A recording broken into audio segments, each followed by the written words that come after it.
आज मुंबई उच्च न्यायालयाने जे आमच्यावरती निजामी पद्धतीनं अनगर अप्पर तहसील कार्यालयाचा निर्णय 6 महिन्यापूर्वी महाराष्ट्र सरकारनं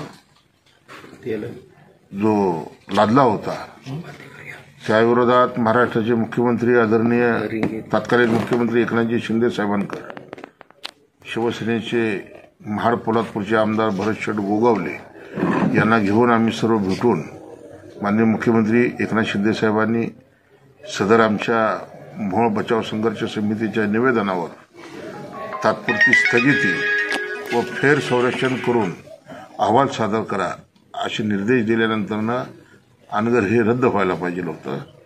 परंतु विद्यमान आमदार यशवंत माने व माजी आमदार राजन पाटील या दोघांनी रात्री सत्तेचा दुरुपयोग करून मुख्यमंत्र्यावरती दबाव आणून जे मुख्यमंत्र्यांनी आदेश दिले होते ते पत्र इनवड न होता गायब करण्याचं काम केलं होतं आणि याच्या विरोधात मुख्यमंत्री एकनाथजी शिंदे साहेबांना आम्ही विनंती केली की साहेब, राष्ट्रवादी काँग्रेस पक्ष आपल्या सरकारमध्ये सत्तेत सहभागी असल्यामुळं निजामी प्रवृत्तीचा जो निर्णय आम्हाला दिलेला आहे अनगर अप्परचा, याच्या विरोधात महाराष्ट्राच्या विधानसभेच्या निवडणुकीमध्ये आम्ही जनतेच्या दरबारात जाऊ आणि जनतेच्या दरबारात गेल्यानंतर जनतेने राजन पाटलाचा आमदार यशवंत माने याला पराभूत करून मला स्वतःला प्रचंड मताने निवडून दिलं।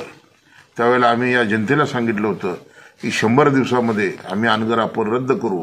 परंतु उच्च न्यायालयाचे मी न्यायमूर्तींचे हार्दिक अभिनंदन करतो की इथं बाबासाहेबांच्या संविधानाचा विजय झाला। इथल्या ज्या जनतेचा रेटा होता की अनगर हे मोहोळची बाजारपेठ उद्ध्वस्त करून हा लादलेला निर्णय रद्द व्हावा म्हणून सर्व जवळजवळ 6 याचिका मुंबई उच्च न्यायालयात दाखल झाल्या होत्या। त्या सर्व एकत्रित याचिकेची सुनावणी आज सकाळपासून चालू झाली होती आणि न्यायालयाच्या लक्षात ही बाब आली आणि न्यायालयानं अनगर अप्पर तहसील कार्यालय हे रद्द केलं। त्यामुळे मी न्यायदेवतेचा मनापासून आभार व्यक्त करतो एक आमदार या नात्यानं। आणि आज सोमवार महादेवाचा वार आहे, आज आमच्या नागनाथ महाराजांचा वार आहे। नागनाथ महाराजांना खऱ्या अर्थानं मोहोळ मतदारसंघाला आणि न्यायालयानं मोहोळ मतदारसंघाला अत्यंत आज आनंदाचा असा हा निर्णय दिला आहे। त्यामुळे दिलेल्या निर्णयाचं मी मनापासून आभार व्यक्त करतो।